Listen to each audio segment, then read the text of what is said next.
이현주의 그 어떤 지금 민주당이 이제 복당을 하느냐 마느냐에 대해서 지금 민주당 안에서는 상당히 지금 뭐 신문들이 반발을 하고 있고 이현주 같은 경우도 지금 왜 이렇게 나를 왜 이렇게 인신공격을 하냐 왜 과거 일 갖고 이렇게 사람 이렇게 물어뜯는 건 너무나 좀 비정상적인 거 아니냐 뭐 이런 식으로 계속 반박을 하고 있더라고요. 저는 개인적으로 궁금한 게 이 이재명 대표가 이현주에게 직접 러브콜을 날린 거 아니겠습니까? 복당을 좀 해달라고. 저는 그게 너무 궁금한 거예요. 그러니까 이현주 같은 경우는 진짜 그 당시에 친문을 완전히 공격을 하고 나간 사람이잖아요. 근데 이재명은 어떤 화합적인 측면에서도 이런 사람을 복당시키는 게 맞나? 뭐 이런 생각이 들어서 왜 이렇게 복당을 시키는라고 하는 겁니까 이게? 저는 그러니까 그 최국 씨 의견도 좀 얘기를 해주면 좋겠는데 두 가지로 보는데 하나는 고도의 정치적 책략이 있다. 고도의 정치적 책략. 이렇게 보는 분들이 있더라고요. 그러니까 이 양반이 옛날에 문재인 정부를 굉장히 공격했던 사람이잖아요. 네네네. 그러니까 이 사람을 끌어들임으로 인해서 지금 이재명 대표가 임종석을 비롯해서 친문을 좀 공격하려고 하는 흐름이니까 이현주를 공격해서 이현주가 친문과 뭐 여러 형태로 대립각을 세웠으면 하는 뭐 이런 정치적 노림수가 있다라는 분석이 하나 있고 이현주를 복당시켜서 이런 언주야 네가 친문들이랑 좀 이렇게 맞서 싸워라 뭐 이런 얘기라 이거죠. 그러니까 교란시키는 거죠. 교란. 그러니까 문재인 친문 그룹이 근데 이거는 너무나 보이는 전략이지 않습니까?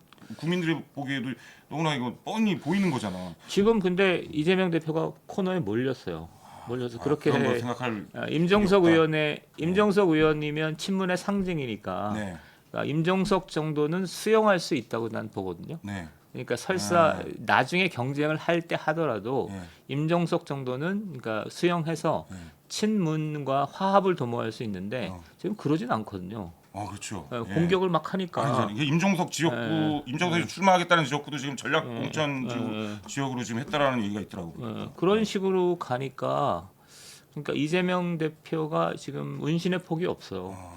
그러니까 이를테면 옛날에 이낙연 이건 뭐 당 대표를 했던 사람인데 이거에 떨어져 나가는 걸 방치한다랄지 최근에 친문하고 이렇게 막 갈등을 빚는다랄지 그다음에 옛날에 뭐 등등 해서 지금 이재명 대표는 사법 리스크 때문에 어떻게든 자기의 어떤 철권 통치, 자기의 어떤 자기 나와바리 이거를 챙기지 않으면 총선 이후에 문제가 될 거다라고 보는 것 같아요. 그러니까 총선이 지금 164석인데 총선이 그래도 그 과반 의석을 14석이나 앞서는 거잖아요. 그런데 이게 이재명 대표의 기대대로 151석이 된다고 쳐봐요. 근데 거기에 친문도 몇 사람 있을 거 아니야. 그러니까 친문 몇 사람만 이탈하면 과반이 안 되잖아요.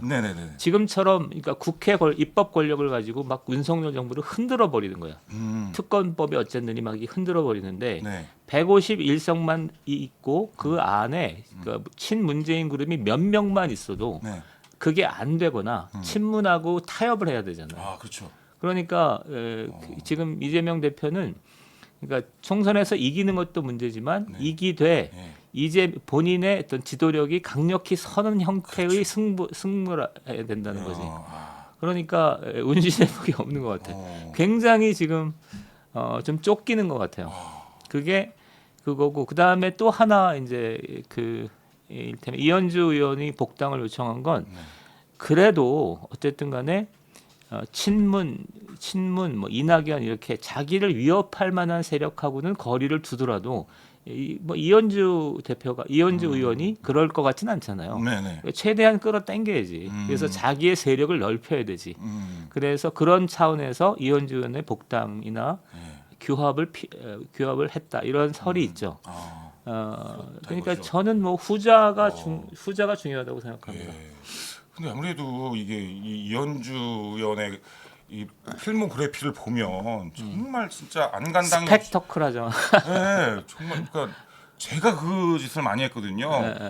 이 방송국 저 방송국 다 옮겨다니면서 제가 개그 프로그램을 했었는데 그래서 제 별명이 개그계 앵벌이 막 그랬었어요. 그래요? 앵벌이. 이현주 의원도 정말 그만큼 다 돌아다녔지 않습니까? 뭐 문재인 싫어서 나가고 뭐 윤석열 지금 싫다고 하고 이제 그러니까 다 싫은 거 아니야. 다 공격을 하고 이제 결국에는 이제 민주당으로 다시 들어가겠다라는 건데 그런 면에서 민주당 입장에서는 이게 국민들이 봤을 때 이 사람이 들어감으로 해서 뭐 민주당이 뭐 중도 확장이 되는 것도 아니고 그 안에 들어가서 괜히 그 물만 흐려놓을 것 같은 그런 느낌인데. 그렇죠. 그리고 심지어 정말 그렇게 되면은 그 민주당 지지자들도 민주당에서 좀 많이 실망을 하지 않을까? 그래서 결국에는 표가 많이 떨어지는 결과를 나타내지 않을까? 막 이런 생각이 좀 들어가지고 이게 참 왜?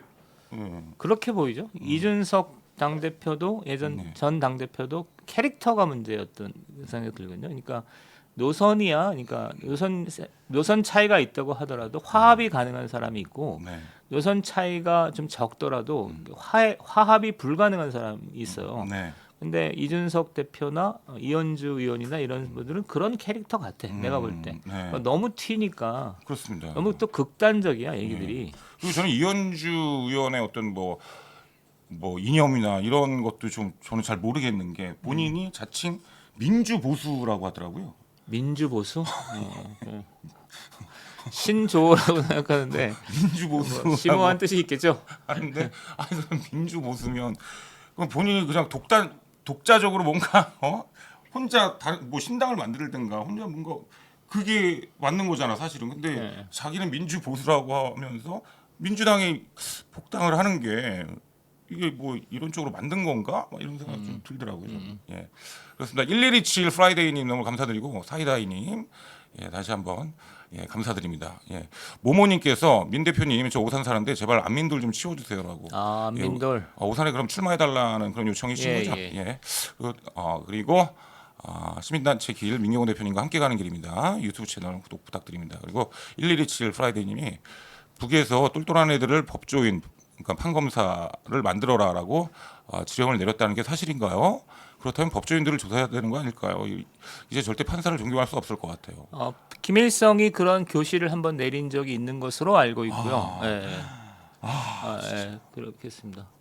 근데 근데 최근에 결과적으로 진짜 그렇게 보이잖아요. 결과적으로 그렇게 됐는데 그거는 김일성 교시에 따른 결과라기보다는 이제 운동권 중에서 운동권이었다가 이제 운동권의 생각을 유지한 채 판사 검사들이 된 친구들이 굉장히 많아요. 네네네. 그 친구들이 옛날의 운동권적 성향이 드러나는 걸로 뒤늦게 이렇게 볼 수 있습니다. 그러니까 이건 진짜 너무나 좀 무서운 일 아닌가 이거죠. 그러니까 북한이 대남 공작에 관한 한 상당히 어떻게 보면 표현이 그런데 좀 잘했죠. 잘하고 아주 그 장기적으로 끈기 있게 집요하게 해서 오늘 누구랑도 얘기를 좀 하고 왔는데 아마도 남조선 북한에서 제일 잘한 일 중에 하나가 두 가지가 있을 텐데 하나는 핵무기 개발, 그다음에 두 번째는 대남 공작이죠. 대남 공작. 이 두 가지가 아주 성공적으로 치른 거죠. 아니 그러니까 이론적으로 이건 너무나 가능할 수밖에 없는 게 그 옛날 그 수십 년 전부터 대한민국에는 간첩이 존재했지 않습니까? 뭐 고정 간첩이라는 것도 있잖아요. 그러면 그 간첩들이 대한민국에 오래오래 활동을 하면서 뭐 자식도 낳았을 거고 그랬을 거 아닙니까? 그럼 그 자식이 명문대를 갈 수도 있는 거고, 그럼 법조인이 될 수도 있는 거고. 그럼 뭐 그런 완전 그러니까 그런 고정 간첩이 새끼를 치는 형태는 너무 숫자가 작고 그런데 80년 5.18 이후 최대 북한의 그거는 자생 간첩, 자생 주사파를 북한이 포섭했다는 거죠. 포섭에 성공했다는 거죠. 자생 주사파를 북한이 포섭을 했. 그러니까 새끼 치는 형태로는 몇 명 안 돼. 그건 안 되고. 근데 그 서울대 안에서 이게 그냥 확 분위기를 잡아버리니까 숫자가 많은데 얘네들을 북한이 포섭하는 데 성공해 버렸어. 그래서 아주 대규모적으로 양산됐죠. 그 중에 하나가 저죠. 그러니까 저는 이거 뭐 잠깐 뭐 좀 번외적으로 좀 질문을 드리자면 처음에 이 주사파든 어떤 그런 운동권의 시초가 서울대가 맞습니까? 서울대.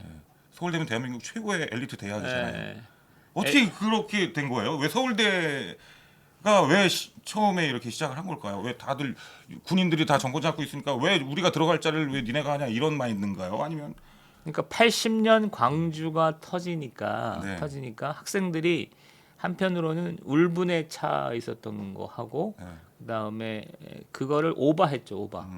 그러니까 민주주의, 그러니까 직선제 투쟁을 하면 되는데 네. 직선제 투쟁 이 정도가 아니라 북한과 연합을 해서 네. 민족 해방 투쟁을 하자라고까지 비약을 해버린 거야. 비약을. 아, 예. 이게 좀 이렇게 예. 좀 선을 넘었구나. 예. 그렇죠. 그리고 그게 문제죠.